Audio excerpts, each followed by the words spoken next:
And we're live. And Morning. we are. Well, So, how's everybody been? Hi. How's everyone doing? Wish I was drinking again. What when did you stop? I stopped because I wanted to live, like, liver and kidneys and pancreas or whatever the hell alcohol destroys. I know it destroys the liver, but I'm sure there's other things that do. So Relationships? No. Relationship.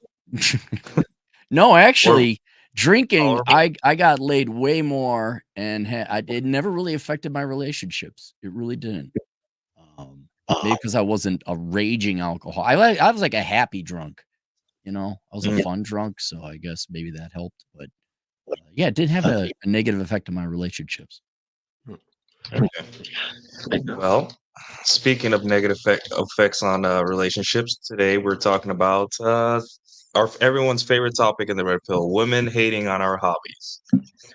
And thinking that if they squawk loud enough, we'll just all collectively turn in our PS5s and our computers that we work so hard to build, and our guns and any other hobby they just don't like. And we'll just we'll watch Lifetime TV with them all the time and go to brunch, hang out with them 24/7. I sound like Cappy today. Like what? I'm channeling Cappy right now. So I literally did a video on this like yesterday, I think. Are you using your new mic, by the way, Nuke? New Roadcaster. Oh. Why do I sound robotic? You're coming in and out. Like when you talk, it cues up, and then when you stop talking, it cues down. Are you doing analog to digital? Yeah, there sounds like some electrical interference in the back. It's like he's sending us a mayday signal. Yeah, it sounds like he's out to sea. Right? Mayday, mayday. Mayday. Women trying to take away my video games. Yeah, you're in it conked out, Nuke. I saw the chart about, I think Liz Wheeler was the person that posted about it.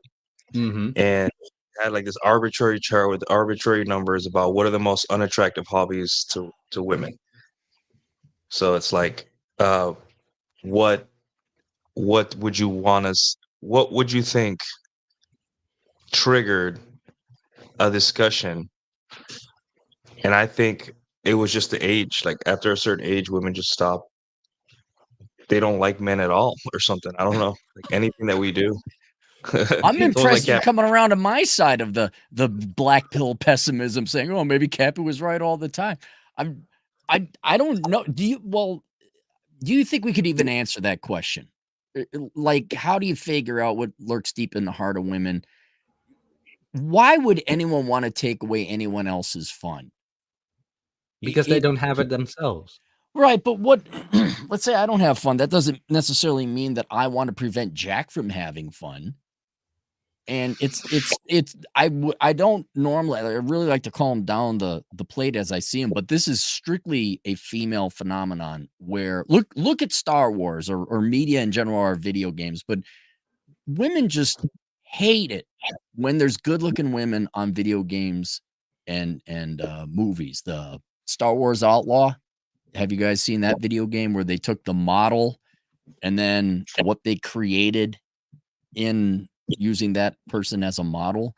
The model herself is a stunningly attractive young lady, and then they get a dude.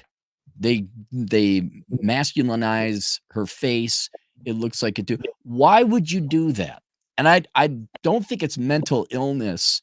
I don't even think it's necessarily pettiness. I think it's something hardwired in women's minds where it's like, how dare somewhere out there, there's a man having fun and I must stop it. And I think Nuke's probably right. After a certain age, it's how dare you boys, enough with this foolishness. Enough with this foolishness. Now it's time to do what I tell you to do, and you're not allowed to. It's fucked up, but it's very real. Well, I think it's mostly, it comes down to ugly is the enemy of beauty. And it always has been. And you saw that in comics, and now you're seeing it in video games, and we have seen it in movies for years. Ugly, there is no greater enemy of women than women, especially ugly women. And anything that's beautiful must be destroyed. And when men, like when you look at the old Mortal Kombat games, those chicks were hot remember Dead or Alive, the volleyball game? Yeah. With the jiggle aesthetics. Like people were losing their minds. It's like, yes. What's that game that came out for PS5 a while back? Stellar Blade. Yep. Stellar Blade. Like ugly women were losing their shit because guys, we're visual. We like to look at some great pair of tits and a nice ass that can park into this. That's what Cappy and I agree on. Ugly women don't have that, so men can't have it either. If I'm not beautiful, no one will be, and no one will enjoy it. And that's kind of what we're seeing with the self-insertion of women who don't have the looks into male media, so males can't enjoy something that looks good again, because then you get to the feministic male gaze, and everything needs to fight the male gaze. And that's kind of what all of this is. And then to get back to Nuke's point, video games. I mean, did you see the community note under the original tweet that it wasn't a real research at all? That it was just a photoshopped, some Photoshop. Loose representation of it. Was just very arbitrary, you know. Yeah, no, exactly. And with the video game stuff, that's just a shit test, because if you know that women who are into you will get into your hobbies. Cappy, you must have probably seen this. I mean, how long have you been dating your girl? 20 years or something? No, 15 years. 15. No. 15. How many times have you had it that you had a hobby and all of a sudden she's like, what are you doing? That seems like fun. Yeah, well, I mean, we're old enough now and been together so long, we kind of more or less have the same hobbies. But I would say more when you're first initially dating girls, yeah, they will. If they like you, they'll want to hang out with you. And so girls would go hiking with me, even though they really weren't in that great a shape to do so. Ballroom dancing, that was easy. Every girl wants to do that. I'm trying to think. One gal showed up in a naughty nurse outfit while I was playing video games, and she learned to play Halo as well as me. Actually, so yes, that that happens, but they like back to the naughty nurse outfit. I want to know more. It was funny because we had a LAN party and no women were allowed. And she showed up in a nurse outfit, and all my buddies, because I was a skinny kind of nerd, and all my buddies like, what the fuck, Cleary? How'd you pull that off? This day. Did anybody go Animaniacs on her? Yeah. Hello, nurse. Yeah. I miss those days. I do that at work every now and then, especially since I'm leaving in a week. There's this hot chick in HR, and every time it's like my head just follows her. And I have a coworker who's like, can you make it even more obvious? I'm like, just whistle after her. Well, anyway, but yeah, no, the girls that like you, yeah, but we're not talking about the girls that like us. We're talking about the 99% that don't, because they're starting to ruin fun. And it'd be one thing if girls were like, oh, those boys and their toys, and they just, tisk and pointed at you. But there's a track record of women literally taking legal matters and affecting it in the real world. And there's no better example than prohibition. That was largely headed up by women, at least in the United States. And now you could kind of see it affecting policy, not necessarily law, but it's affecting our products. We can have thin, attractive women in media in general. And Jack, I've talked about this. What other holy and sacred institution of Western civilization have fat women ruined? Military. Wow. Okay. What other holy and sacred? Military, education, the lingerie industry. The lingerie industry. Victoria's Secret is coming back. No, they're not. I just went to their website yesterday. They are not coming back. There's still fat one. The first one is a fat woman.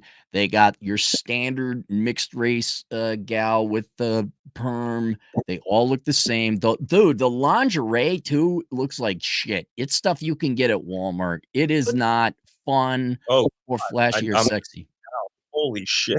Oh God. Bringing back the angels. Are you yeah, they might be, but are you on the website, Nuke? Yeah. Isn't it kind of blah? Hold on, let me make sure there isn't. I don't think we'll get into this, but share screen. Nuke, I don't know, man, but that microphone, whatever your new setup is absolute ass. Yeah, Yeah. okay. There are some Yeah. women on there, or it's like, but there are still some woods in there. There's a lot of not white women. Of course, it hasn't changed. There you Oh, go. there's a white There, one. there. Okay, I rest my case. There's one. Ah, no. So like Ah, 1 out of 4, 1 out of 5. yo, do you want to get your channel banned again? This is how you get it banned. Oh, And Nuke's just sitting there. I don't care anymore. Kill but me. one distinction I think we should make, but it kind of makes my point even more so.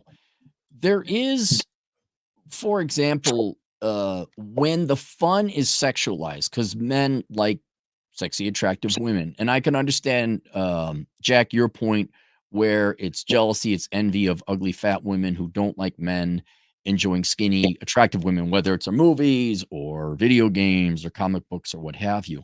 But I think, and Nuke, if you go over that list, there's things that has nothing to do with women. Like, all right, fine, let's accept your premise that there's the evil male gaze, and that women should not be sexualized or objectified. All right, fine. Or you're offended like that. Too bad it's not hurting you. We enjoy it. Fuck off. But let's just go along with it.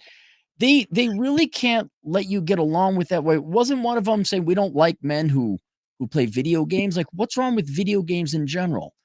Or when I know my old man, having been married, 84 times, and 82 of the wives would complain, well, where are you going? What are you doing? Why are you having fun? It's like there is an ingrained resistance that women have as they get older to men having all kinds of fun, whether it would be sexualized variety or not. And so it's something definitely to address, because young boys, you're going to run into it, especially if you get married, and you got to make damn sure the one is like, hey, lady, I'm going to do my thing. And not only are you going to shut up about it, you're going to fully endorse it, maybe participate with it, with me in it. What's that? Victoria's Secret stocks? Stock price. Yeah, they were facing, I think, insolvency a while ago. Oh God. Interesting. It's going Well, it's not down. like they have. I mean, most women are high calorie now, so it's like there's not much of a choice. Right. But okay, let's just say we remove female beauty from the list of male fun. Women are still going to be going, like you said, after your guns, after your Pokemon trading cards. And I don't think there's anything specific about it. It's just if somebody is having fun, then that must be stopped. There's some unhealthy yet biologically, genetically driven compunction they have to end men's fun. Well, that's true, because it's attention wise, right? Like all of this is taking away the attention from men from me. That is an outstanding observation. I did not. You Yeah. are right, Well, Jack. Yeah, they Plus, can't self-validate, and so seeing you do that is a little bit indignant for sure. yeah, plus, you can see it as a bit of a shit test. How many guys have had it where a woman tells them, like, I need you to give up an X, Y, and Z, and she's just hoping he says no. He is just hoping he says no, but he says yes, and then her respect for him goes even more down the drain. Oh, I have a huge real life example and story behind that. Yeah, go When it ahead. comes to hobbies. All right. Bear with me for a couple of minutes, and I'll give you a share screen. So I got severely burned years ago and had to have a lot of surgeries on my hands. They were quite stove up. You could probably still see some of the scars here. But during that time, I learned how to draw. Learning how to draw, I drew nudes. I had women that absolutely hated the fact that I drew these nudes and these amazing paintings. In fact, let me share now what I'm talking about. However, they loved it too. It was a two-edged sword. They didn't want me doing it at all, but it attracted them to me amazingly. Yeah, it's just crazy that they were hateful of this hobby and talent that I had because of the content. But yeah, it's absolutely wild that they would do that, So take a look. This is the very first. Am I sharing yet? Can you share? No. Share screen. But if you in a private chat, Am I in Thor, private or am I don't. It's not a website. It was Oh. a window. I guess I got to say window. Sorry, our entire screen, right? Okay. Yeah. How do I? Oh, Do I have to allow you to share or something? Maybe. Hold on, If let me not, mess we'll with. just skip it and I'll explain it. Okay. It says share now. Yeah, I'm not seeing Oh, it. There it is. That was my very first charcoal that I learned. But you notice there's like some women in there and stuff, you know? So like I Frank. started to learn. Yeah. So I started learning in a different life to become this artist when I was burned. And you'd be surprised at the hate I would get. It reminds me of that old D&D art by Frank. What's his name? He was my inspiration, Frank Frazetta. Absolutely. Yeah, that's the one. Yeah. So as I would go through these, I could do stuff like this. Now, even this would get a lot of women's ire. Oh, you do those? Who is she? What is it? And they didn't even know me. And so I would get these models and stuff and do the live action too. And that actually ruined some relationships because women couldn't stand it. But this eventually got to the point where it became super attractive, this hobby, and they started to support it. And it actually turned into a business at one time. And it was supported by several of these gals that hated it, and then became proud of it. Very, very proud of the skill that had acquired. But for some reason, women don't, I think they don't like the time that you have to put into it because this was time intensive, you know. Anyway. I mean, that's the thing. Like most, and I hear this so often from girls who like have a boyfriend and he plays video games. And 9 times out of 10, it's not about the video games. It's about that he's spending us time on anything but being useful. And that doesn't even have to be about her, but him in general. We all know women like a guy who's got some shit going on for him. Now, let's say this guy goes to the gym in the morning, whatever, has a booming business, does all that, blah, blah, blah, does the housework. It's like Cappy 2.0, who's always busy. But then that 1 hour a day, he sits and plays video games. Do you really think she's going to complain about the video games? I think not. So when I hear this, it's often not about the video games. It's about the character as a whole. She's just taking the video games as an example. It's not about the nail. It's not about the video games. It's about his character as a whole. Yeah, I think so too. You know, once they got past the fact that I was doing this art and kind of validating the other girls, and it was actually doing it and validating them, whoever I was dating, it changed everything in their mindset on this hobby. They started to warm up to it, you know, and support it. How much of this might be a legitimate criticism of women? But I would say it's not, because this has been happening since time immemorial. But more modernly, how much of it is women? Hey, you guys got to get off your ass and go do something. Yeah, and I could see this being a legitimate criticism. Let's say millennials and Zoomers, where you don't have a job, you don't have your finances together, you're in NEET, you're not getting training and all that. And then women would be right. It's like, hey, you're not contributing to society, and whether in their precious little brains they realize it or not, they are completely dependent upon men to keep the infrastructure up, keep the electricity going, make food, bring home the bacon, be the providers. So I could see the nagging wife if it's Archie Bunker sitting on his ass in the recliner, and not because it directly threatened the viability of her children and the family's livelihood. And certainly today I could see that, you know, because most guys aren't participating.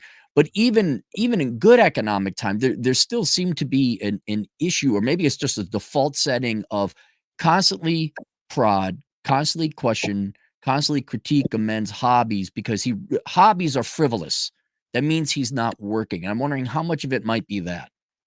So I like that idea, but then like somebody like Nuke that does the dancing that's highly attractive to the women, he's like using this social hobby. I wonder if there's any of that there. But she's participating in that. Yeah, she is he's bringing her into that, you know? Right. Yeah. Right. But if you're drawing, oh, look at Thor in his garage drawing his stupid perverted drawings. Oh my God. What, or look at Jack, assembling his Legos. Did you see what I was building? Oh, it was hot as hell. I mean, all the women I dated, all of them participated in my hobbies. The thing is with hobbies that are attractive, right? Here's the issue, and it's funny because she will be drawn to you because of that hobby, whether it be being a musician, dancing, even walking dogs. Like if you like to go to the dog shelter and volunteer, all of that is attractive to women until they're with you, and then they don't. Until they're with you, until they and they don't want you to be in those hobbies anymore because you're still marketing yourself. Does that make sense? Yes. So I've never. if you go to salsa night or bachata night and dance, and then you meet a girl dancing, right? And it's a couple months later and it's Friday and you're just like, hey, I'm gonna go dance, blow out some steam. And she's like, I want to stay in and play Netflix. Why are you going out to dance tonight? You already have me, right? Because that's how they see the hobby, as a way for you to market. It's not like I do it for fun. So every hobby, women are solipsistic by nature. So when they see hobbies, male hobbies, they want to know how they fit in, how it affects them. What does it have to do with me? So even if it's an attractive hobby, it'll be attractive until it's her turn to, like, hey, why are you at salsa night? Like, you have me. Why are you going to the dog shelter full of female vet techs, young 22-year-old female vet techs? Why are you going there? You have me, right? So women really think that there's a black pill that women have to have a lot of trouble swallowing. And Patrice O'Neill talked about this a lot when he was alive and doing his comedy. And it's that men, we really don't like women as much as we think we do.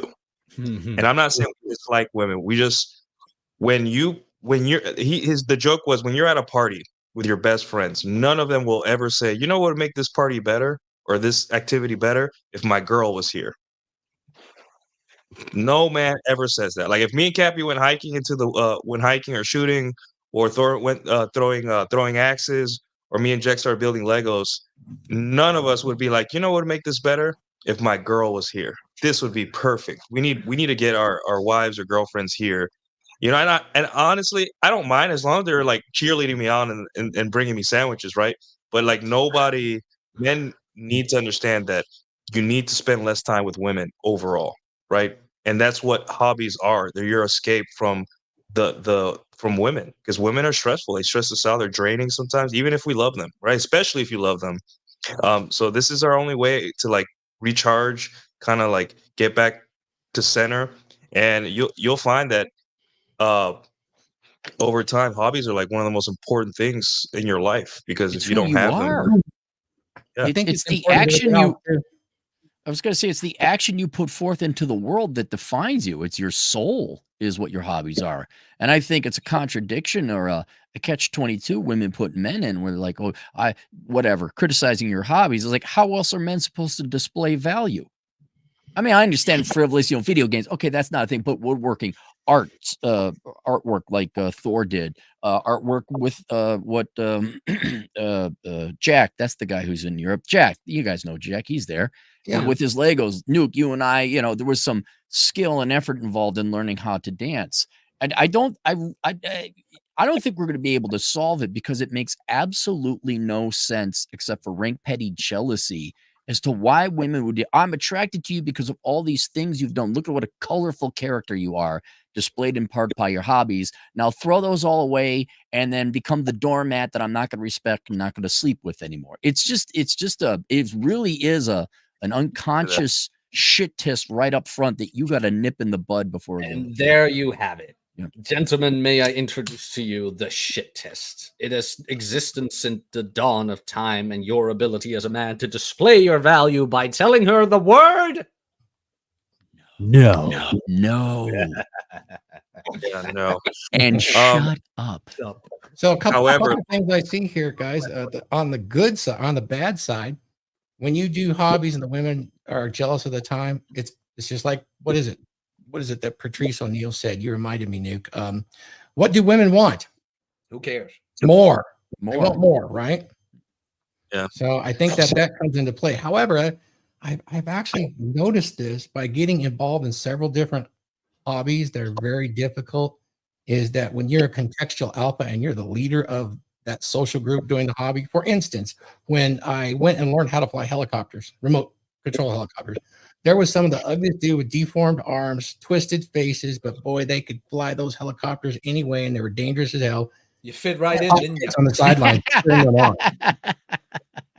And that was their girlfriend. So I believe if you can show that contextual alpha within a hobby, that you're demonstrating leadership qualities that she would want from a masculine man inside of a relationship. And I think that's very useful to do that in a hobby, even if they complain about it. Remember, women can hold two thoughts in their head. I hate this, but I love it. So my thoughts on that. I hate this, but I love him. But Yeah. it's the same. Like, Oh, go ahead, Jack. well, I get the puns and shit like that. Me and my Legos, it's all fine. The funny thing is, though, when I go to like one of these like these fairs, these Lego fairs or whatever, like a couple of collectors come together and they have all these stands and blah blah blah. If you're the guy who actually works out and does something about yourself, you stand out so much, and you'll be surprised. Sometimes there's actually a woman who's actually appealing, and she'll be all over you. Like, Yeah. Every time I go there, there's this one chick who's just still appealing, and she's all over me. Like, oh my God, an attractive man here. And she wants to know everything about me. It's like, I've had it so many times. It's so weird. But they'll complain to their girlfriends about the time that it takes away from them. You know what the weird thing is? Most of the girls I dated, if not all of them, they never had an issue with it, and they'd even participate with me in it. Oh, that's really good. Yeah, I think the only thing they rarely participated in with me was the working out. A lot of them hated that. Not all of them. Not all of them. Because like if there's one thing and it's genuinely unfair about being a woman, they can eat like such fucking garbage. They eat from 18 to 25. They can like eat more than I can and still remain in shape. I don't know what it is. I don't know why, but it's like they look at the gym and I'm like, I don't need that. It's like, no, I'm still thin. But then fortunately, time strikes after 25, and then all of a sudden they're like, oh shit. They're in that pre-wall condition where fertility is actually the body's priority. So yeah, it's like, and they can eat like mad. But yeah, that was the only thing. Like the gym was never really their thing. But like all the other stuff, like the Pokemon, the Lego shit, they didn't care about that. Dancing, because I used to do ballroom and salsa as well. They just come with. Or if I went alone, they were like, well, you have fun, blah, blah, blah. And of course, there's that leadership component again, right? And even though like afterwards, they were like, so who was there? So, I don't know. Interesting way to do social proof is to have a hobby like that, like you, and then go to these social events and be the contextual alpha in that group. Yeah, the weird thing is, I don't even think about it like that. And that's what I always mean by if you just focus on yourself, you'd be surprised how far ahead you can get because nobody does it. Yeah. Like rarely. Like, Nuke knows this. Thor, you know this. Cappy, everybody knows. Us men are told not to. Damn it, Jack, be humble. When you get out into the world, how many men do work out? How many men do work out? How many men care about skincare? Skincare is gay. And I was like, okay, buddy, sure, but you're 24 and you'll look my age, and I'm 34 and I look in my 20s. So I wouldn't say Thor was in his 60s. Yeah, I mean, earth suit maintenance is super important, and we're not really thought about it because anything can happen. Yeah, it's like a man who cares about himself is either gay or whatever. Yeah, let's play devil's advocate here too. If you have hobbies, right? Let's say your hobby is weapons. You like guns or swords and so, which is a pretty cool hobby. I think swords. If I had the space, yeah, I'd have like a wall like Thor has in the background and just have swords and stuff, and maybe even train with them. Do you train with hammers, Thor? When you're out here, son, I will show you the entire kettlebells and hammers. Yeah, like I heard that's a really good workout too, like training with hammers and stuff. Yeah. Tire. Oh yeah. Don't forget the metal club. Yeah. When you're out dating and meeting women, right? She walks into your apartment and she sees a pile of axes and swords on her coffee table, right? That's where a lot of the complaint about hobbies comes from, right? It's the presentation of your hobby, right? if you're into anime and you have half naked anime dolls all over, like up on your wall, right? And a girl walks, yes, or yeah, it may be tongue in cheek for you, right? But if she walks in and sees that, the average woman, right, not a woman that's in, like the average woman, will be like, okay, right? If she opens if she turns on your TV to listen to some music while you're talking on the couch in your first meeting, and she sees a whole bunch of animes with like high school anime girls on there, she's going to start thinking, oh, he's one of those weirdos, and that's not true, right? Because a lot of hobbies are weird, but hard to understand for some people, but they are your hobbies. The issue there is that a lot of hobbies, and this is not our fault, have bad marketing to the public, right? So, like for example, guns, right? To people that are right wing and living in Texas and in the South, right? That's a cool hobby. Like even girls will be into that. Like, wow, like that's hot that he's posing out in the field with a with a rifle. But if you have that same rifle sitting on your table, your dinner table, when she walks in, right? She's gonna be like, oh, so it's all about how you present the hobby. Make sure that if you have a hobby, think outside of yourself for a little bit and think, I'm dating strangers. I don't know what's going through these women's head, right? So let me put my guns and my hobbies in a place or present them in a way that is either out of sight, out of mind, or attractive, right?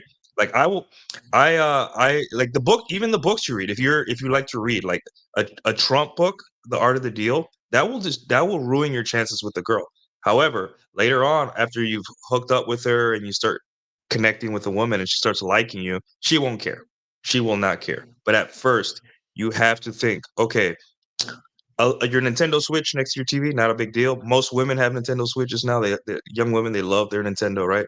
But Nintendo Switch and then like 40 games laid out everywhere and like video game posters all over your apartment and all that stuff. It may not be a big deal if she's younger, if she's much younger and she's in that, like you met her like maybe at a convention or something. But if you're dating around and you're trying to get some experience under your belt, make your apartment and your hobbies neutral. That way, when she sits down, she says, "Oh, I actually love playing Mario Party." You can just whip out the Switch and like, "Hey, let's play some." Or you're sitting down and she's hot and horny and she says, my last boyfriend was always playing games and I hated it." Then you can just be like, "Oh, let me put this away until she likes me," until she's with it, right? So you just got to be careful. Like I understand a lot of the complaints about why women, like the honest women, the good women, the women that just want to meet guys and date. It's that a lot of guys, their hobbies, they even if they're attractive, they present it in the worst way. For example, if I were to go to salsa night and every day or every week I would pose with like half naked women on my Instagram over and over again, like eventually people are gonna be like, "Oh, this guy is like, he's using salsa to get with like slutty women," right? Instead, I would once in a while post, me with dancing, right? But with more of a classier lady, right? To make it look more elegant and give that plausible deniability that, hey, I'm doing this for fun, not because I want to meet women, right? Like I'm not using it as a backdoor to meet women, right? And presentation of your hobbies is incredibly important when you're dating. Agreed. Fair point. But it kind of depends because women have that innate effect of social proof. So even if you would post about your dances with more scantily clad women, sort of say, women might give a temper tantrum. Meanwhile, they're like, "God damn it, why isn't he dancing with me?" Because that's all it is. They try to shame you. Meanwhile, they would still love to dance with you being as scantily clad as the girls you're showing.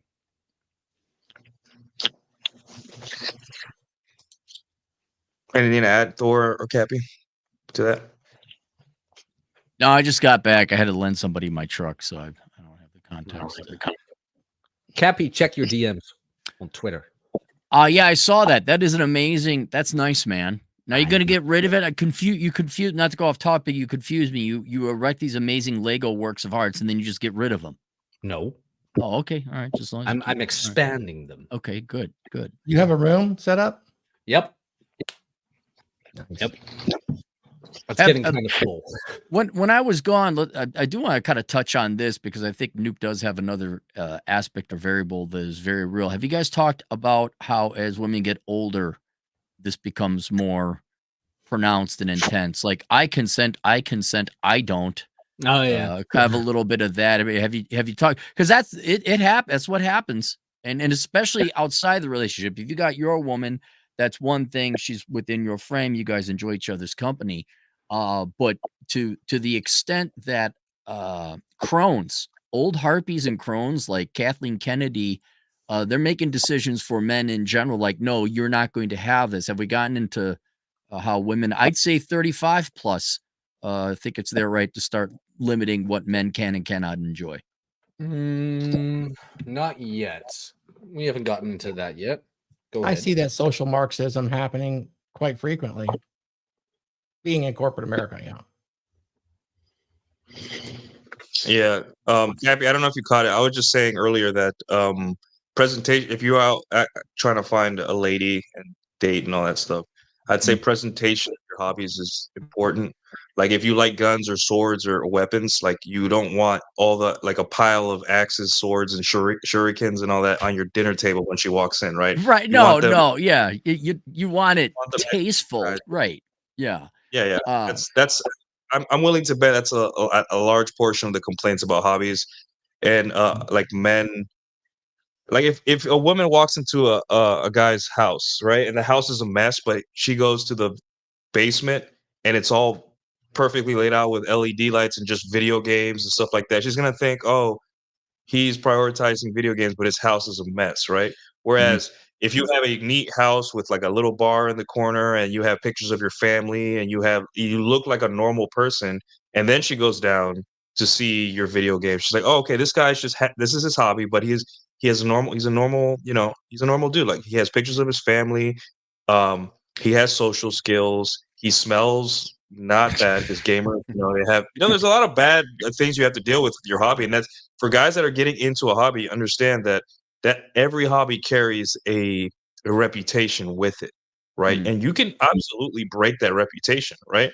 Like if you go to an anime convention, guys don't shower. It's kind of gross, right? Right. But if you are a guy who just wears a simple anime shirt and is social and is talking to people and smells good and has conversation with the vendors and stuff like that, you will stand out super easy. I think Jack was touching on this, but you have to understand that because you like that hobby, you will be roped into that, and it's just something you have to deal with, and it's not fair, and I think most guys don't care, which is good, right? Like if I'm playing D&D and somebody on the internet says D&D is for boys, I'm just like, I don't care. Yeah. I got Exactly. Well, but you're the perfect example. I mean, if you look in your background, okay, you could if you were savvy, that's One Piece pirate hat. Okay, so Nuke is into anime, and then you kind of like a little bit of Japanese influence there, but it's organized, it's neat. There's exactly. a consistency, right? And I'm going to assume you showered today or within the Yeah. past 3 days. Yeah, and that's a night and day difference between a girl who sees like it stinks, it smells of mold, you sleep in the same in your game room, and you don't make your bed, that kind of thing. Yeah, there is a night and day difference. And that would, this is assuming the girl gets to your place. That would, I'd say, solve 75% of the problems. But if that's not going to solve the problem, the natural reaction women in general have, uh like a seemingly unconscious bias against men's hobbies to a certain extent. So yes, there might be a reputation associated with Dungeons and Dragons, or you're an IT geek or something like that, or a motorhead. And okay, you're going to have to overcome. But I say, as long as you're one on one with a personal relationship with that girl, it should be pretty well managed. It shouldn't even be an issue, really. It might be, oh my God, you're interested in that. That's cool. I'm more concerned on a social and society wide, where it's influenced through policy and products, and economic decisions and business decisions or industry. That's more where I'm concerned about it, not necessarily in my personal relationships, whether it's initially dating a girl, a longtime girlfriend. Yeah. You want to, like, any girl that likes you, any hobby you have, she'll be all over it, right? Even if it's like something like D&D, even World of Warcraft. You know, I know Chateau RT says there are no female World of Warcraft groupies, right? But if you're Henry Cavill, she'll be into whatever you are, right? And Henry Cavill is like the example of what today's show is about, where you can be a computer nerd, you can be a Warhammer aficionado, you can be a Witcher aficionado. You can cosplay and dress up as these people, right? But your main thing in life, right, is that you have to be attractive first. Your hobbies are for you, right? But your hobbies, some of them carry unattractive marketing to the general public, right? So what you have to do is like, if I'm going to have this hobby and it's going to be a big part of my life, right? I have to understand what that implies, and if I want to date women, I just like, for example, if you like video games, right? This is what I do. I have my video games, but they're inside of a very neat cabinet, a very nice wooden cabinet, right? So if a girl comes over and says, "Hey, I like video games too," I just open the cabinet and say, "Hey, here's my Mario, here's my Final Fantasy, here's my this," right? And if she says she likes anime, "Oh, here's my Luffy hat. You want to wear it while we watch anime?" Okay. And it's just, you can use any hobby to become attractive to women, almost, I would say. But again, it's all about the presentation and social calibration of that hobby, right? Like, how many guys do you think are playing D&D with their wife or girlfriend on their lap, and she's happy as can be, you know, and she's quiet, she's just watching, and he's like, "Hey, honey, bring us a beer," and she goes to do it, right? That's what you want to be, right?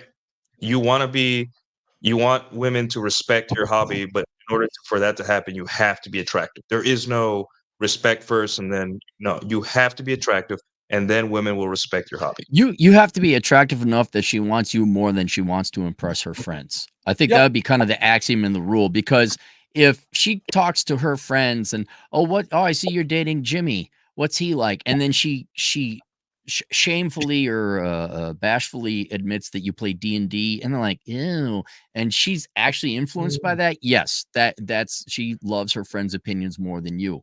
But if you're physically attractive enough, yeah, they won't care what their friends say. They won't care what they thought before. They'd be like, I'll give you an anecdote. I was dating a gal in her 20s. Surprise, she was against guns. I was working security.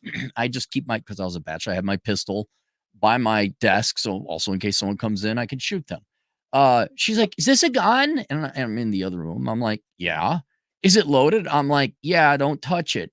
And she's like, "I'm not sure I like you having guns here." I'm like, "Do you know what I do for a living?" You know, just dumb 20-odd-year-old girl.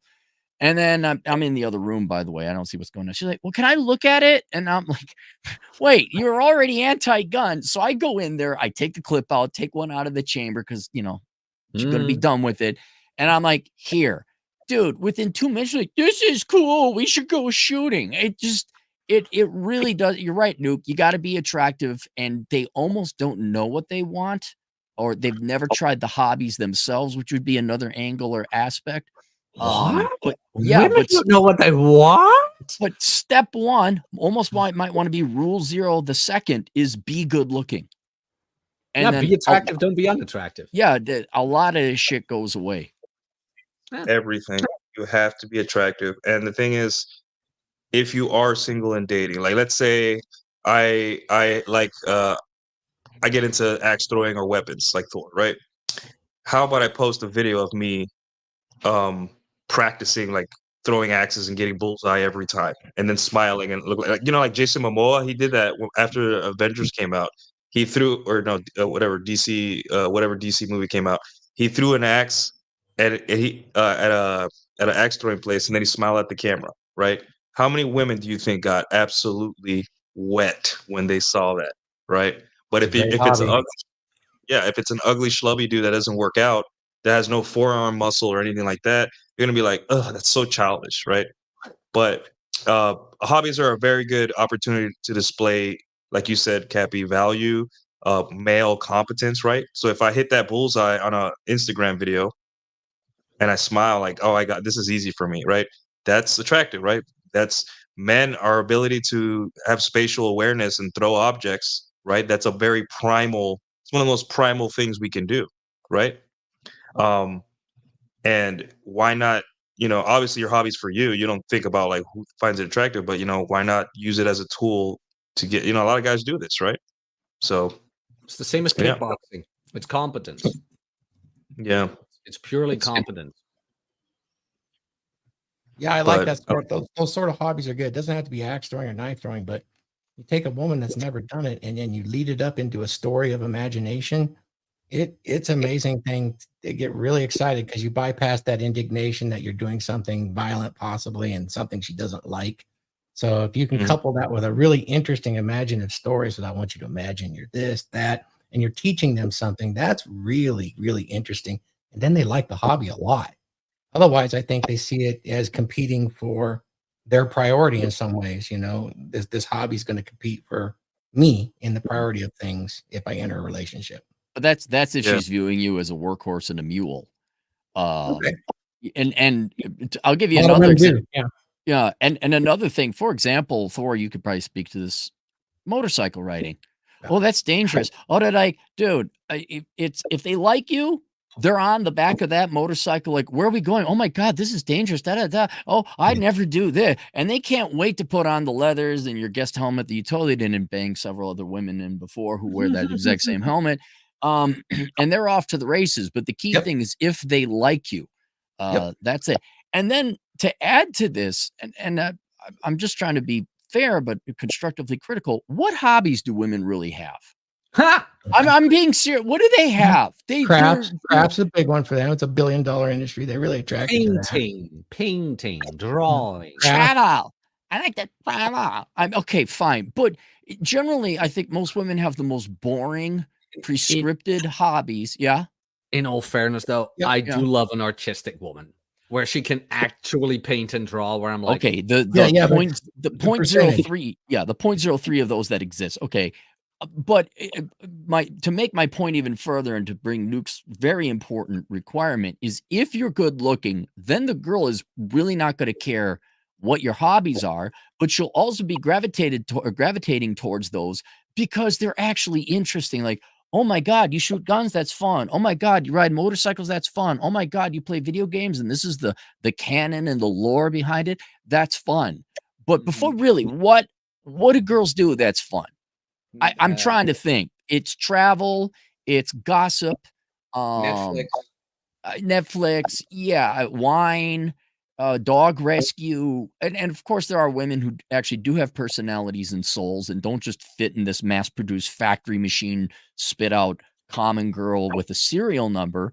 But that's almost an advantage to you guys. But step one, be good looking, and then usually they're a blank slate because no one's really said, hey, this is a cool thing to do. Hey, their dads aren't around. Dad don't take them hunting no more. It's almost kind of a benefit where it's like, hey, would you like to come into my world and try these things? And Because you'd they be never surprised had how to. quickly they take to it. Because they never had to. They were valued for their looks, and that's it. And then they get picked up by a guy who usually doesn't have hobbies either, who's leading with his wallet, and let's go for a car ride. And that's NBA, it. bro. So I'm Yeah, going to link right. it. I'm going to link it out to the single mother problem here because having a strong father will do hobbies with his children. He will always make that, even if he doesn't have a lot of time, he'll make those examples so that they can self-validate. And being a bit older, knowing women in their 60s and 50s, most of them have hobbies that are fulfilling, and the young women really don't. And as they're coming up, hitting the wall, I don't see the same. Dude, same level. I love when a girl wants to play video games with me or whatever. And if I ever become a dad, I don't think I will be playing video games with my kids. I always loved it when my dad used to do it with me. Fortunately, he barely had the time. It's like playing video games with those people. It's like, yeah, that's amazing. It's one I of would those. set my 10-year-old up like that, and I'd put the Laura Croft from Nintendo on so we could see the big pyramid bonkers poking out. And then I'd have my sons run through the puzzle and say, "Yeah, man, jump, jump, jump." Yeah, Lara Croft, Tomb Raider, the Yeah, PlayStation. You original. almost had it. You had it all. You almost had What's that? it. What? Yeah, Tomb Raider. Yeah, Nintendo, right? No, that's PlayStation. Oh, PlayStation. Okay, yeah. Nintendo All right. was Mario. Let me get this super chat. Sleeper says, with the $2, I'm paying you not to do that again. He's talking about the Victoria's Secret that I pulled up. That was pretty bad.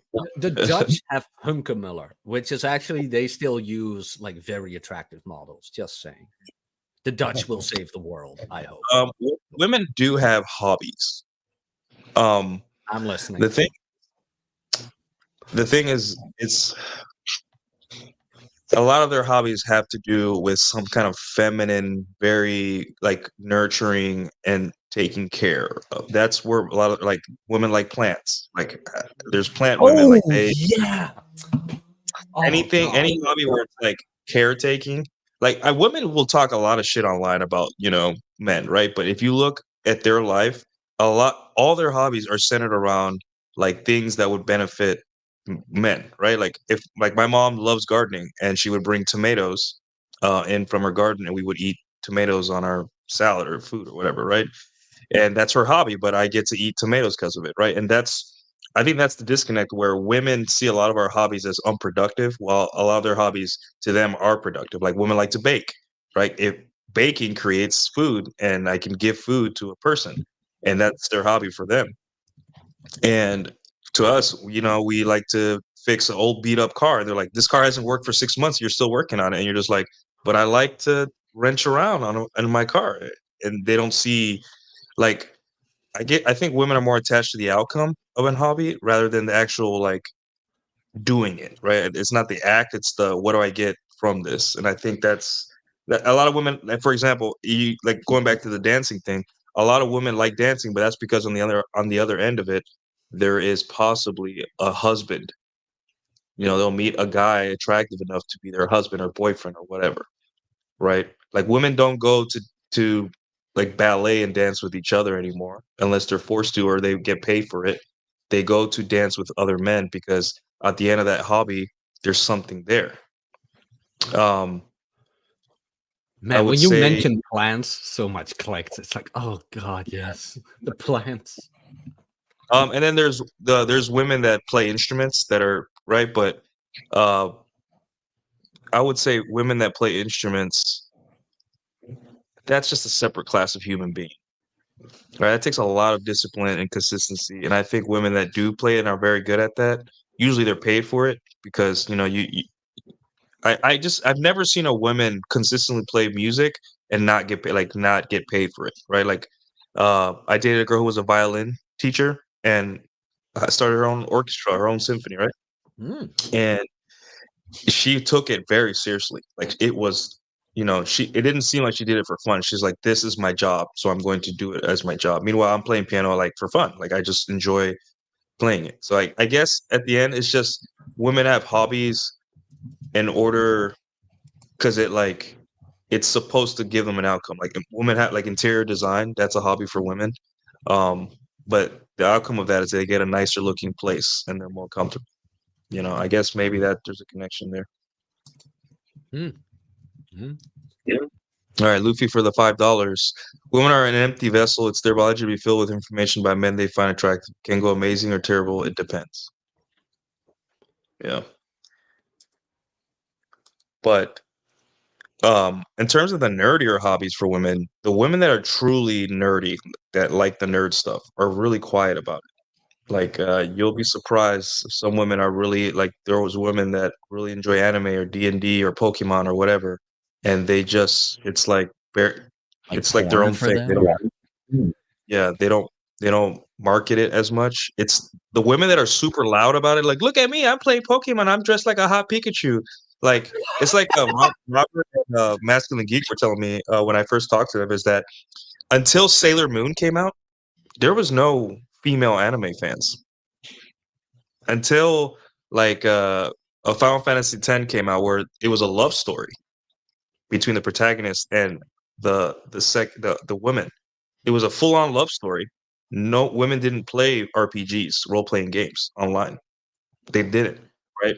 So what happens is women see a hobby and they're like, okay, I'm going like there's girls in it and there's men and there's romance and all that stuff. Now I can play this now. That's how a lot of women get into these like media hobbies and stuff like that. That's why you see in like even stuff like the new D&D movie, there's romance. You're just like, I want to see orcs and things fighting, and I want to see axes flying. Why is this guy sad because of his wife, or why is there a romance story interweaved, right? And that's why like Star Wars, the prequels, it was very awkward.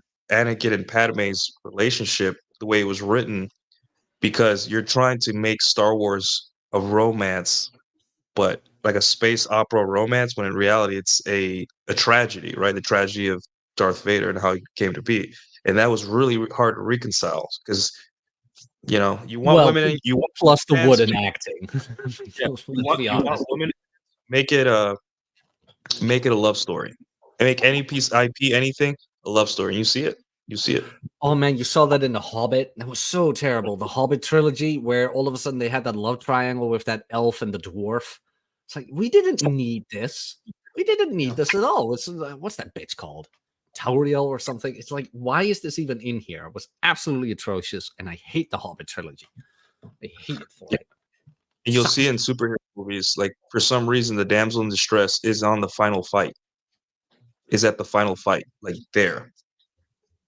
Like the superhero will save the damsel in distress and say, "Hey, stay here. I'm gonna go fight the boss because the movie is about me and the villain, not about me, the villain, and you." Mhm. And then the final fight, somehow the girl does something, pulls a knife out, or does some kind of trick to win. And the superhero is like, "Thanks, you saved my ass." I'm just like, where and what comic book does Superman need help from Lois Yeah, to that's Doomsday? What? Tell me, because that's what happened. yeah, it's Um, Game of Thrones season 8, where all of a sudden Arya Stark beats the Night King, where it's like, that wasn't no, that's terrible. It's absolutely horrible. Or even the Super Mario film, even though it yeah, wasn't as bad, all of a sudden Peach defeats Bowser on her own. It's like, that's not how the story goes. And they're gonna make it a Legend of Zelda film, and I'm already wary about it. I am so worried.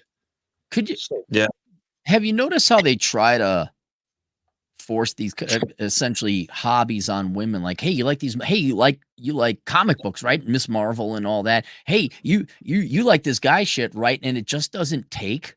And yeah, then because Barbie it's comes. Al- that's an and you know this. That's an economic issue because they see women are the greatest spenders while even being like the least earners.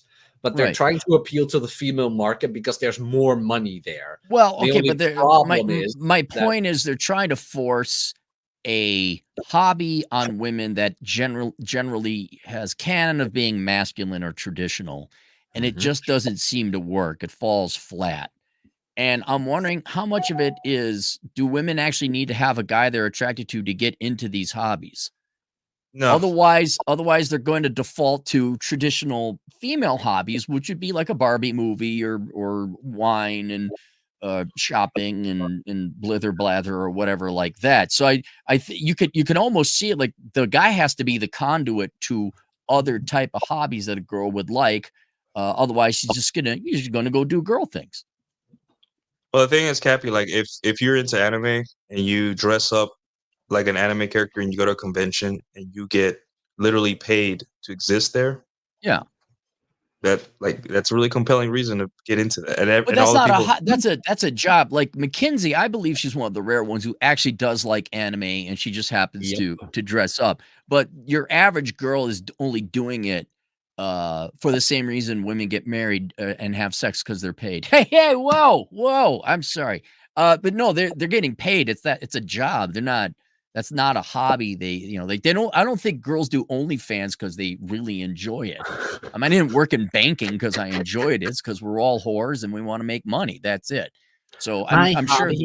Yeah, I'm sure there are an exceptional few real gals like Mackenzie who do enjoy anime, but you're generally they're going to have to be paid, and you're not going to see them willingly go into traditionally non-female hobbies unless there be a love interest involved. And it's kind of sad because I don't know, shooting guns doesn't have a gender.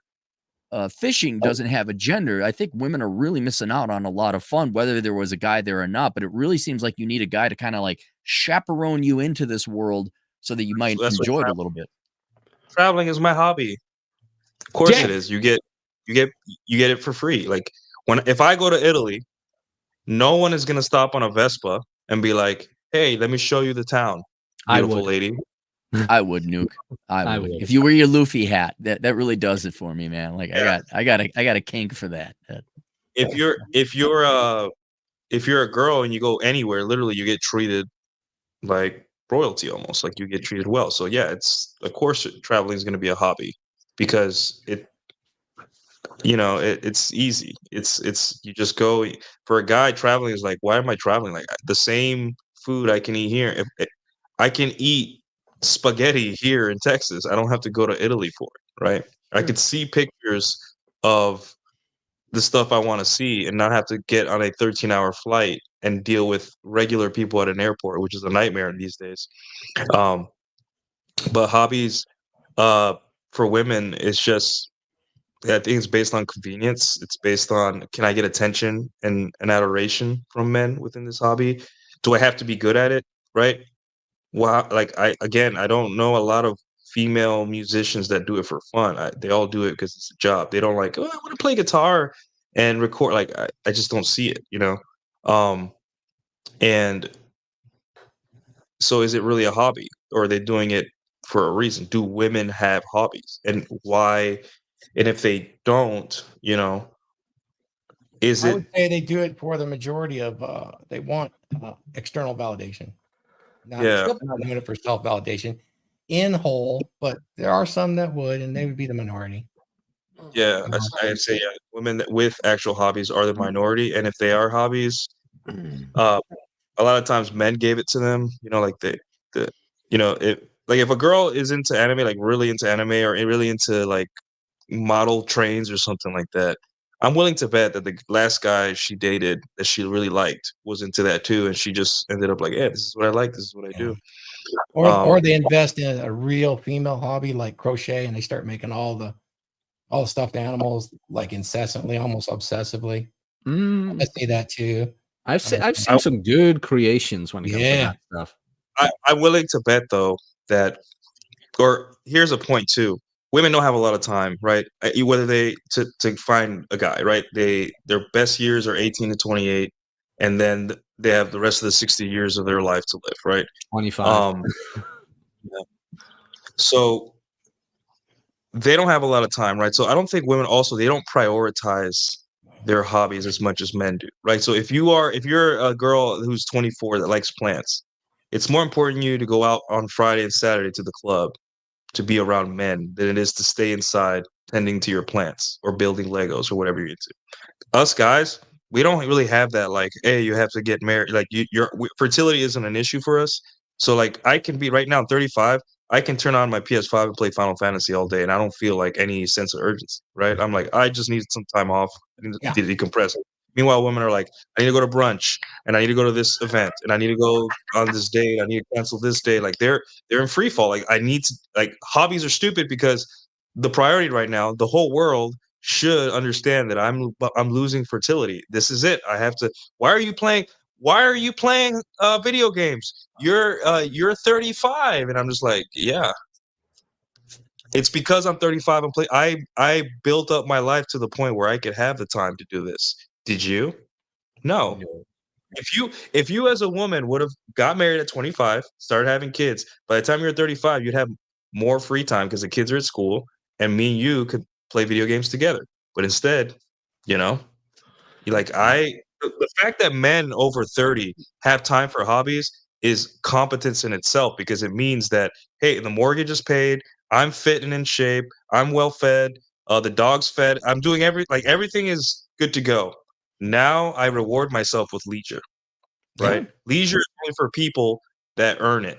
Anything else is wasting time, right? So Losers if you don't get to do what winners can.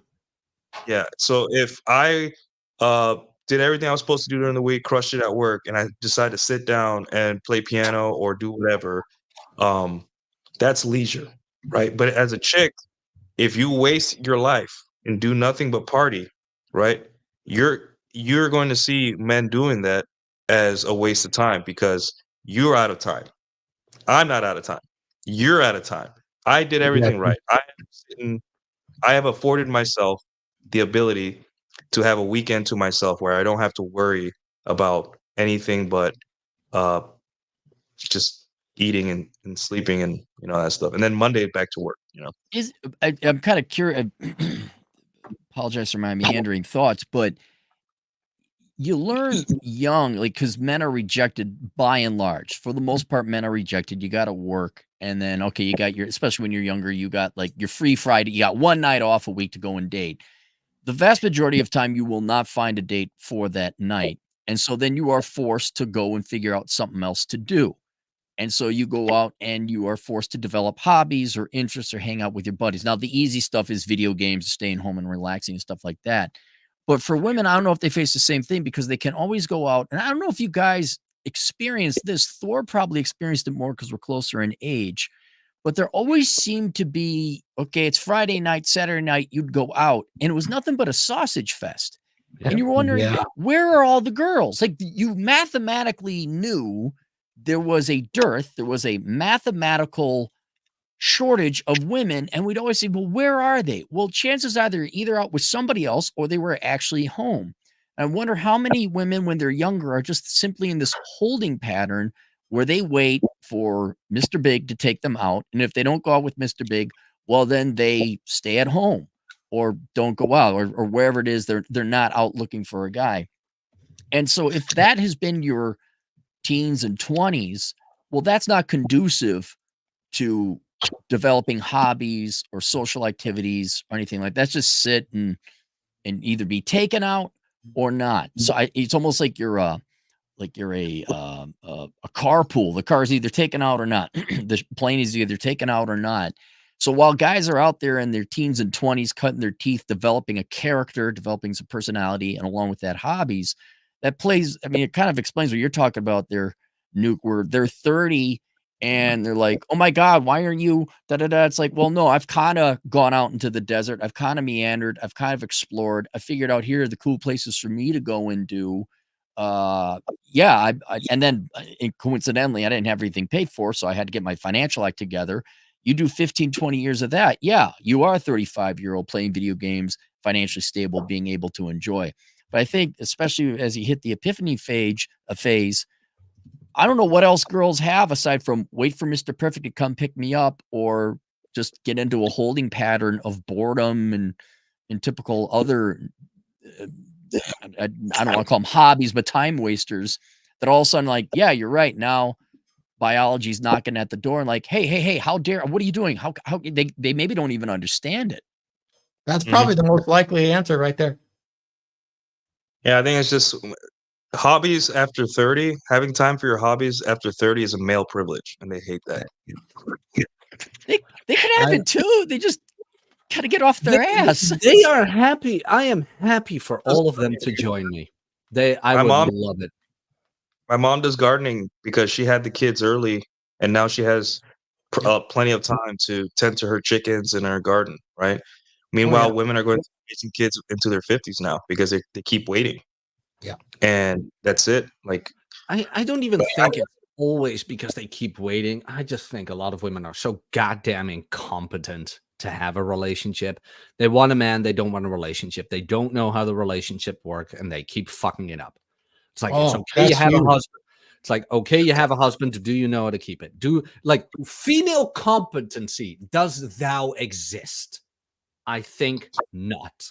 Guys, since the beer bug, competence has fallen off a cliff, not just for them, although it's really noticeable with the women. I mean, I've been to so many medical offices where there is giant overweight women that can't do their job and hand you an iPad and said, here, sign in. It's like, hell, it's just, it's not just them either. I've seen some amazing levels of incompetence just in the last 3 years. Have you guys seen that? Even verbally, just verbally. Verbal competence in women that's kind of what I mean with that whole, like, women are the gatekeepers to relationships, or it's like, I think men still are the gatekeepers to relationships because most women just don't know how to stay in one. Well, but isn't it? They've been kind of, men have enabled it because they're always willing to dote. There's always the simp army to bail them out. They're not rejection and suffering and being forced to carve out your own living in the world is what creates character and builds you up and creates independence and makes you financially responsible. And I'm not blaming women for this. There's always a guy that, like, Nuke, you said, like, travel is pretty free and you get a free tour guide at da. So they're not going to be galvanized steel. They're not going to be pieces of art that have been crafted through tedium and suffering and detail. And so so it's not a surprise that well, I'll take whatever shape or form you want. But let me ask you guys this, Nuke, especially, you're stuck on that boat for whatever 6 months at a time. Were you excited to go to port? Yeah. I mean, and it's the same thing. I'd be working my ass off, full-time school, full-time work. And if I had a day off, man, I would make a count and we go biking, we go do something, because I went kayaking in the Mediterranean up the coast of France. It was super fun. Yeah, whatever it is, you get this little day off. You're like, oh my God, I know exactly what I want to do. And because women generally reject men, it's such a, okay, fine, I'll take it if it comes in. But you almost like, yeah, that's not going to happen. So I am not going to let this day go to waste because you've had to carve this out. You got to pay for everything, things like that. Whereas I don't think that urgency, because there's so much attention and men just dote and whatever you want, and I think also both men and women are conditioned and told what they want. So women are told, oh, you want the martinis, you want to live in New York City, you want to have the coffee and the espresso and get your master's degree. I don't think women are really posed by life a real serious question like, hey, is there something you individually would like to do, some unique to you? They just kind of take what society tells them that they should want, and then men kind of finance it, and in doing so, or at least subsidize it, women have almost an infinite amount of resources and time, and so they don't really have a passion about, like, oh my God, I get to go kayaking in the Mediterranean, right? Oh my God, I get to go for a bike ride with my buddies. So I think that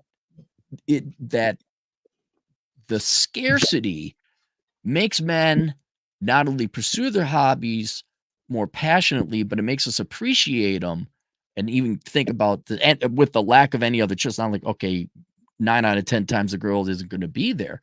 So I think that's kind of what sends men towards developing character, developing hobbies, whereas women are just, again, kind of hobbyless, or you have your standard rank and file prescribed hobbies by society.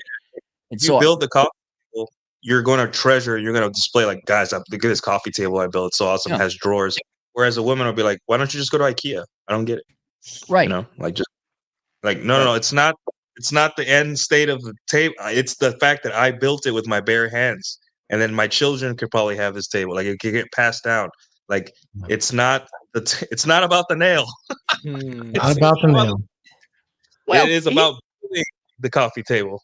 Sorry, again, for you, well, Nuke, you worked on a nuclear reactor, but okay, something as simple as replacing my fuel lines on my bike. Like, I'm in my garage, I'm working on it, I'm listening to some podcasts, and I actually burned some frankincense because I like the smell of it. Yeah. And then I finish it, and my girlfriend appreciates this. Oh, look, that's great, because she likes manly guys. But I don't think girls could really understand that. Like, hey, me and the guys are going to get together, run a wrench on the vehicle and get it up and running. Or, hey, I just sat there and chilled out and zenned out, and yeah, it was working labor, but now the motorcycle fires up and it rides correctly. I don't think they've ever had to. Here's a problem. You got to fix it. Here's a problem. They don't even get to the point of, well, maybe I should fix it myself. There's Dudley Do-Right and Captain Save-A-Hole right in there to go get it. If not, she calls AAA. And so denying that suffering and that challenge and overcoming it, I don't know where you're going to get very unique or interesting hobbies in that kind of life. Yeah, no, I agree with you. And, one of the things that women get deprived of here, and it's our fault, really, and I never like going there where it's our fault, is that, for women and for men, pain, suffering, and experience is what creates wisdom for a person. And we deny them those advantages of pain, suffering, and experience. A lot of times we protect them from it. So, through hobbies, you can do that. You can kind of bring the hobbies in, and some of the experiences you have with hobbies, you can gain some of that, pushing yourself beyond a little bit of pain. Hey, this is hard. And you can get some fulfillment from it and wisdom that you can carry on in the rest of your life. I think hobbies are very useful, and hopefully, something other than just doing, paint by numbers at the local Michael's store or Hobby Lobby would help do that. Although if you had nothing, at least that's something social for them. But yeah. I'm with you, Cappy. There's a difference. Do you guys, well, I was going to ask, do you guys think with the lack of tradesmen and the dollar being worth less, and so you can't just get a government check, or do you think there's going to be a generation, maybe even Generation Alpha, maybe Zoomer girls, where no, the boyfriend isn't coming over to fix your stuff?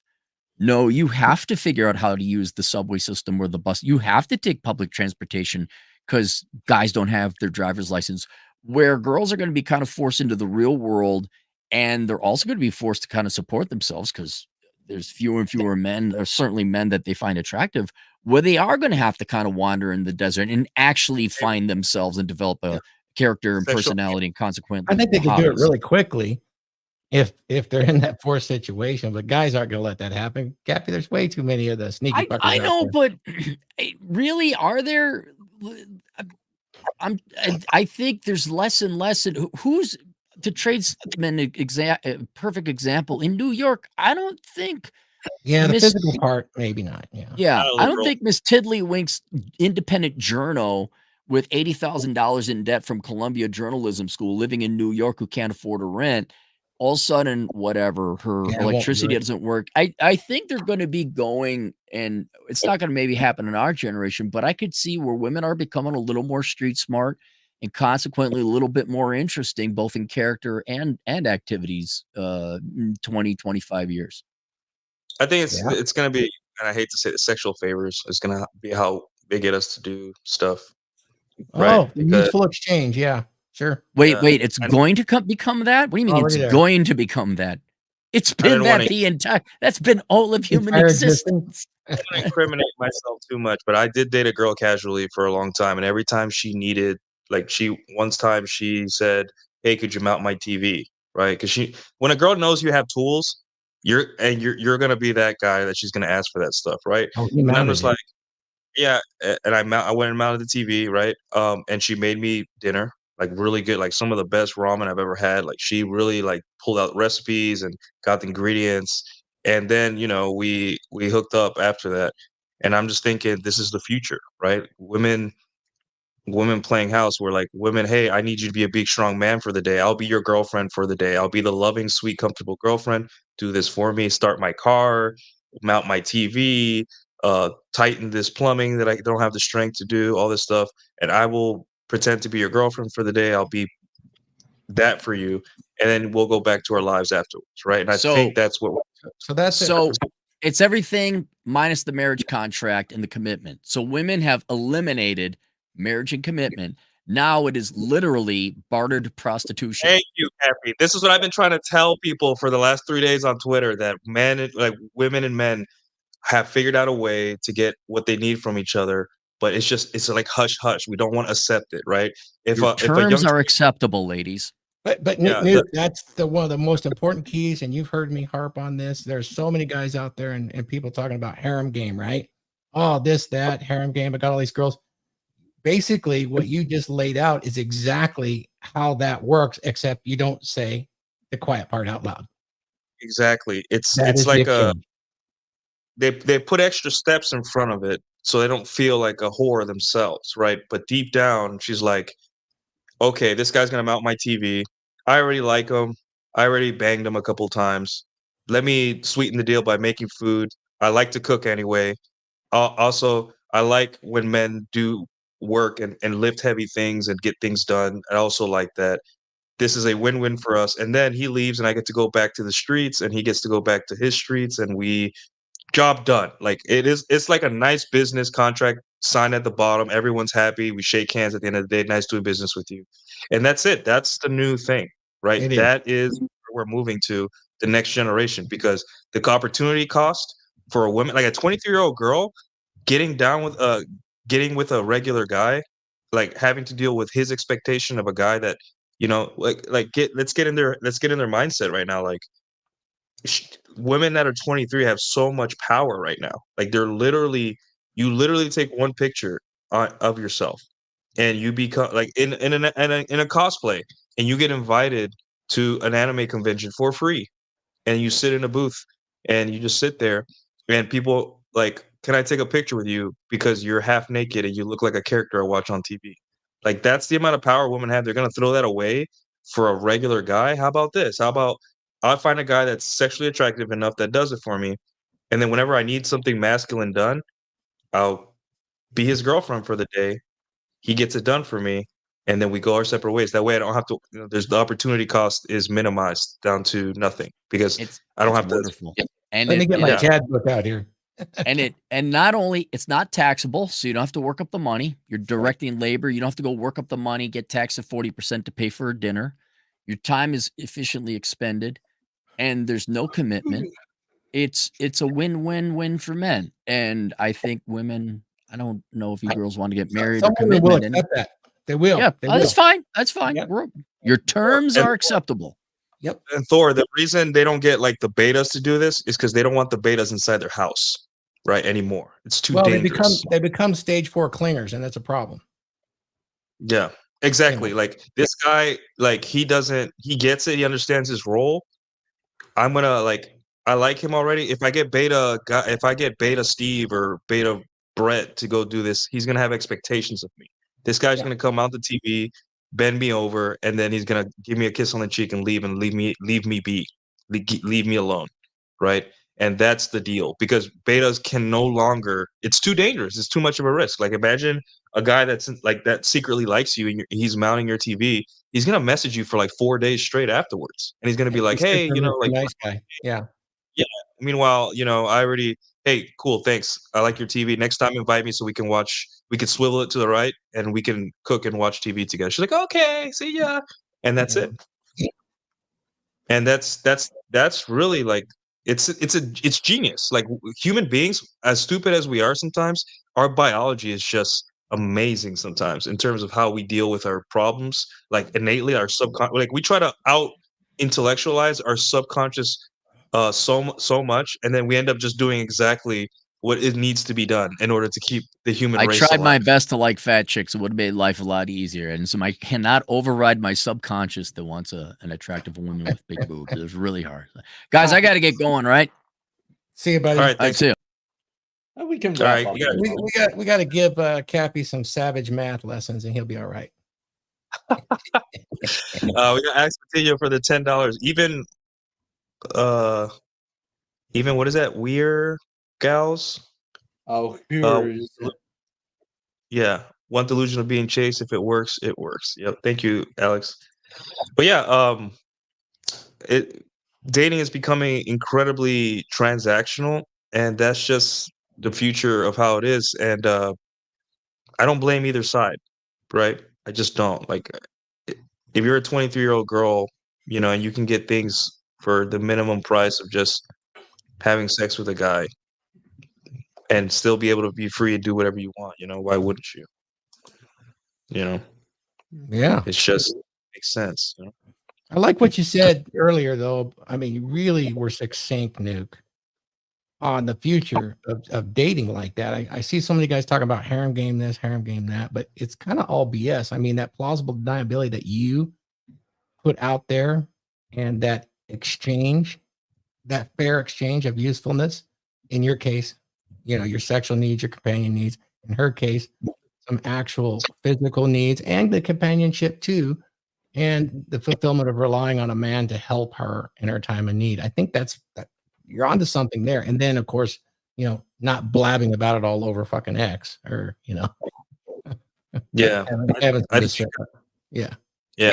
I think men, one of my followers who I talk to sometimes, he said that a lot of men's dissatisfaction with dating is that in their mind they think that in the woman's mind they're this amazing guy, like the Prince Charming, when in reality they're the Tuesday guy. They're the TV mountain guy. They're the guy that she calls 1 a.m. on Friday for that stuff. And he wants to be more than that.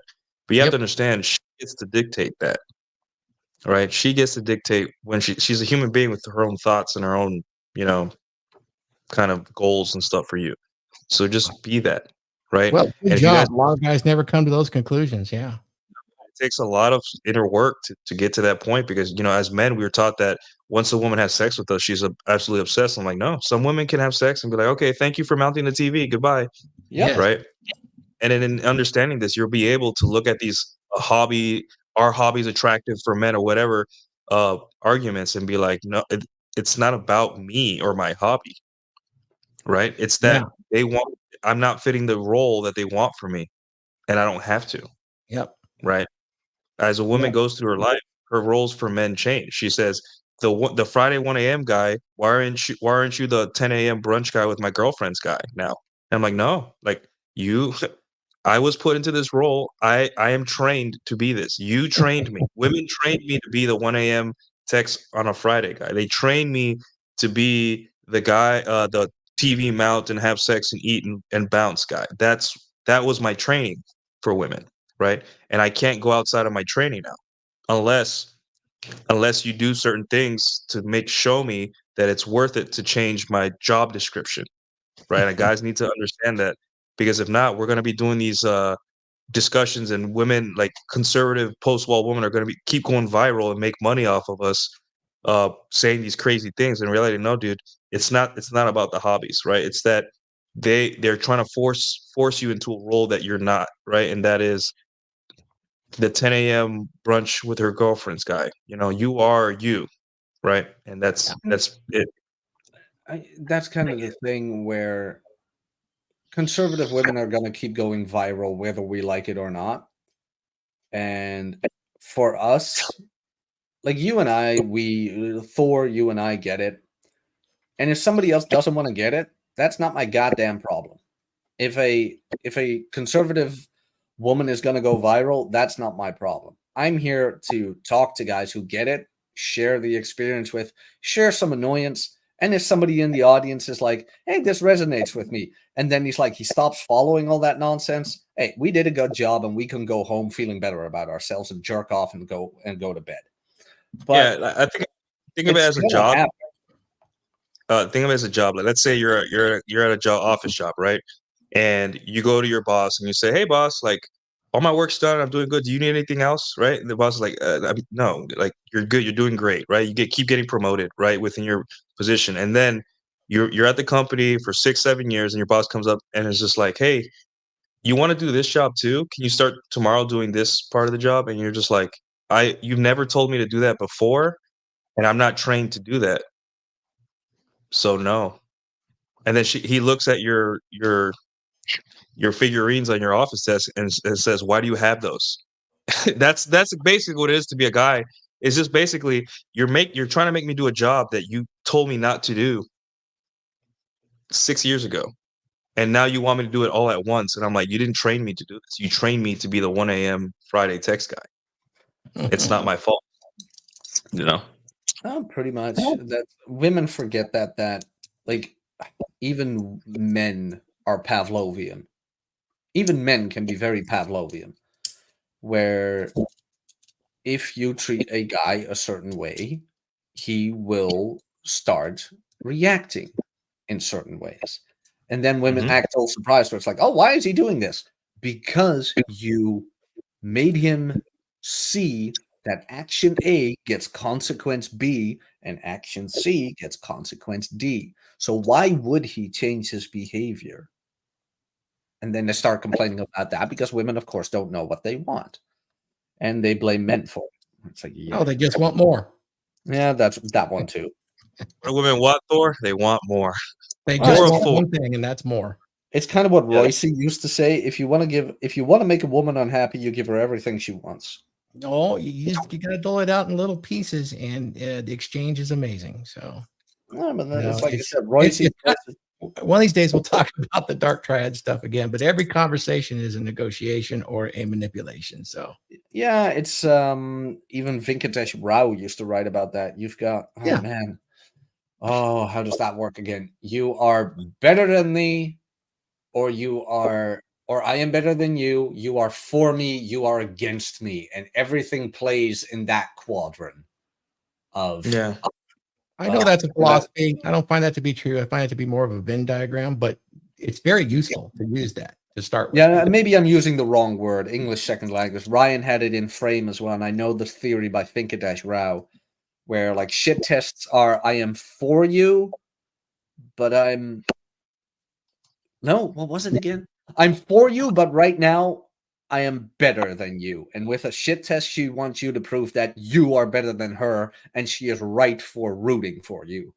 It kind of goes into that whole theory. This is exactly why you should awaken the superhero within and be a god amongst men. That way it's unshakable and she can't put you in that position. Because you got a little bit of Dunning-Kruger here, but you don't expose it out there. And that's the paradox of women. Don't want them and they'll want you.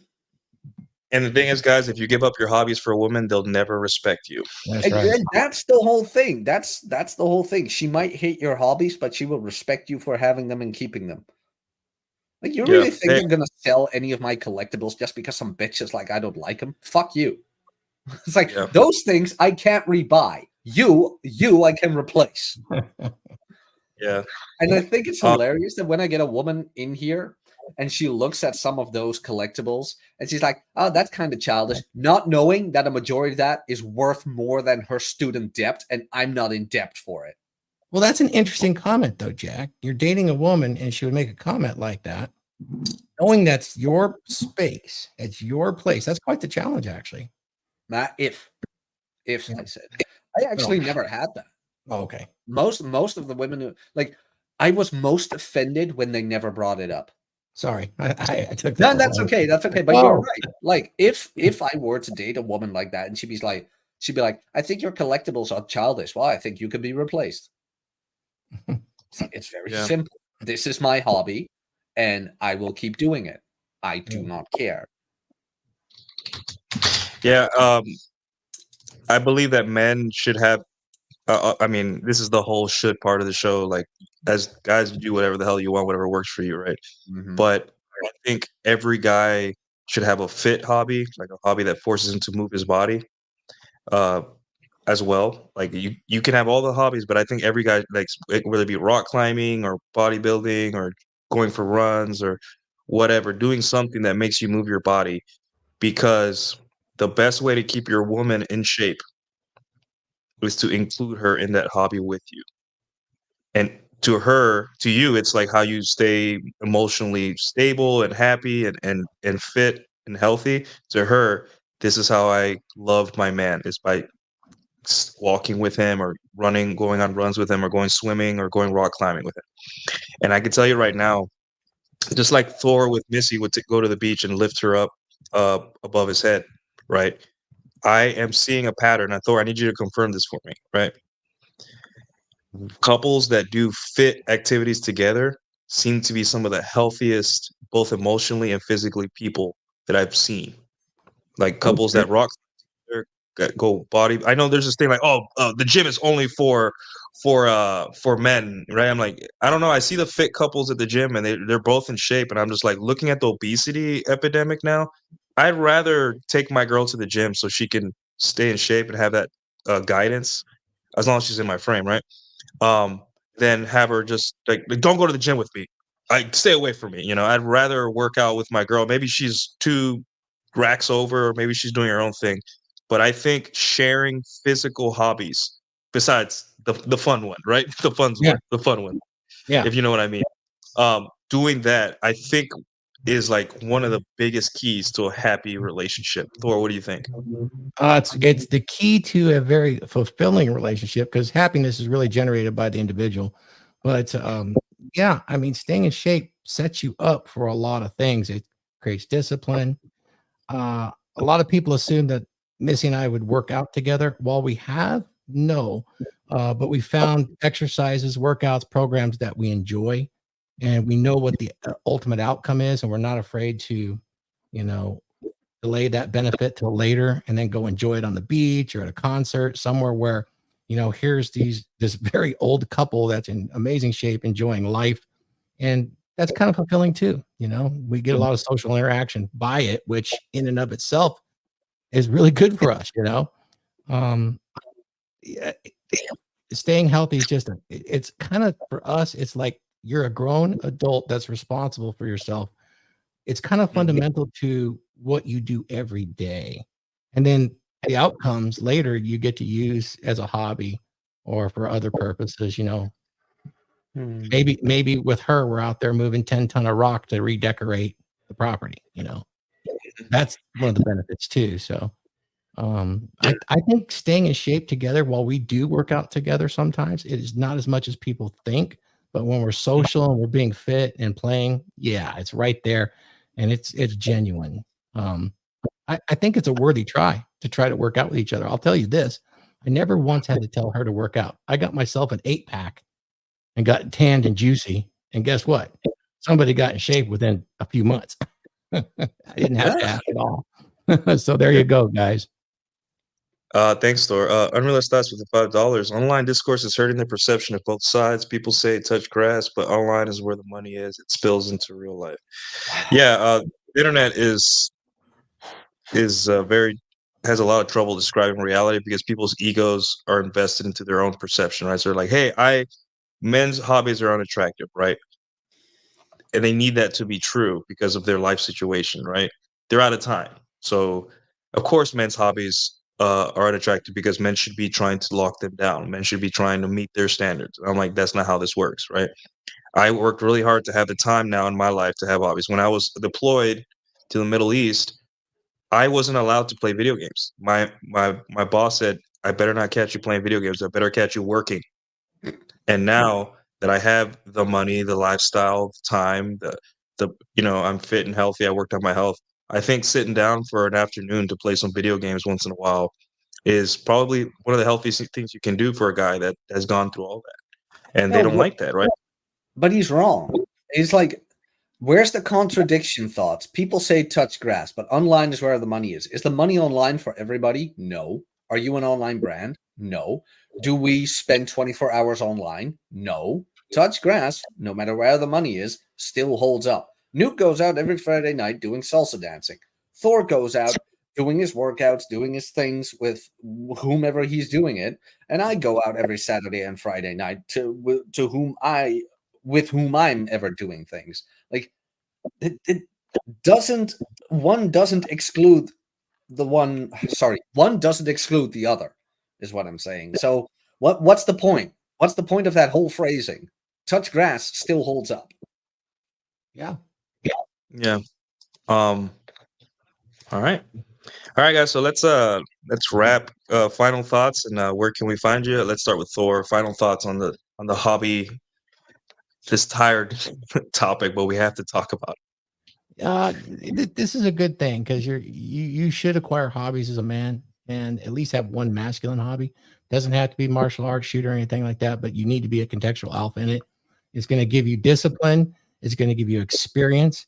And if it's a good enough hobby, it's going to cause you some pain and suffering because you're trying to be the best in it. And that right there will give you wisdom that does translate, into social proof. And it's just good for you. It could be working out. It could be powerlifting. It could be any of those things. It could be the amazing piano playing expert like, Nuke over there. It's a beautiful thing. You could learn to be a dancer like Cappy, or you could just be a general overall God amongst men. But having a hobby is super important. Don't let somebody manipulate you away from it because they want the priority over your time. That's what I would say there. And then, come check me out on becomedurable.com. There's a sale on all of my lectures, and I think you guys will enjoy them all a lot. Awesome. All right, Jack, final thoughts? My final thoughts are very simple, that keep your hobbies, man. Like, women are going to complain anyway, and they're Never going to be happy. No, they're never going to be happy. They're going to complain about it anyway. So why not just do what you want and what you feel is best? And when a woman wants to join you, she'll join you. And if she doesn't, she doesn't. And better luck to you, because at least you won't get the wrong one. One of the worst decisions a man can ever make is choosing the wrong woman. So, and those are my final thoughts on that. As for me, tomorrow morning, new Substack is dropping. The one from last week. If you haven't checked it out, please go check it out. It's about taking the pill. It's a phrase they used to use on the old Reddit about what happens to a guy who actually consumes all this theory and starts applying it. So I would very much appreciate it if you go check that out and share your thoughts with me. And other than that, yeah, subscribe to Nuke. That's it. All right. All right, guys. So final thoughts is understand why women have this issue with hobbies. Understand that real life is a little bit more nuanced in terms of how women go about hobbies. Presentation is important. Like if you like your guns, your weapons, your anime, or whatever, just make sure it's you're not having a pile of guns and swords on the dinner table when she walks in, right? If you're dating, keep your stuff clean, your hobbies, your collectibles clean, presentable, and all that stuff. And on top of that, realize women will never be happy. And the reason they're saying this about male hobbies is because they're out of time, right? Time for hobbies is a male privilege, right? We earned it. You earned it. You know, if you decide to take a whole Sunday to go out shooting with your friends or play D&D, like I literally saw a post on Instagram about a group of friends that spent the whole weekend playing. They rented out a cave in Ohio.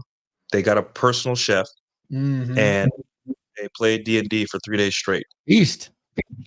And women that are 29, 30, 31 out of time can't do that, right? Because to them, every interaction has to be closer to getting a husband and locking down, securing that, getting that long-term security, right? Yep. So focus on yourself, and remember, no matter what you do, people won't be happy. You are in charge of your own happiness. So your hobbies are part of that, and have a fit hobby. Yeah, something to keep you fit, because health is your number one priority as a man. Your health, because once you lose it, there's nothing else you can do. Anyways, guys, thank you, and we'll see you On the next dragon Saturday. ship. Oh yeah. Oh, I'm leaving the area, Thor. I have to go to work in Oklahoma, so I got to leave. Of course, man. But guys, Good luck. Go make some money. Yep. yeah, I have a big electrical job in a big warehouse on the border of Oklahoma. But guys, catch the dragon ship right after this on Thor's channel, Viking Paradigm's channel, AJ's channel, any of us. Rising tide lifts all ships. See you guys there. Bye. See you there. Bye, Nuke.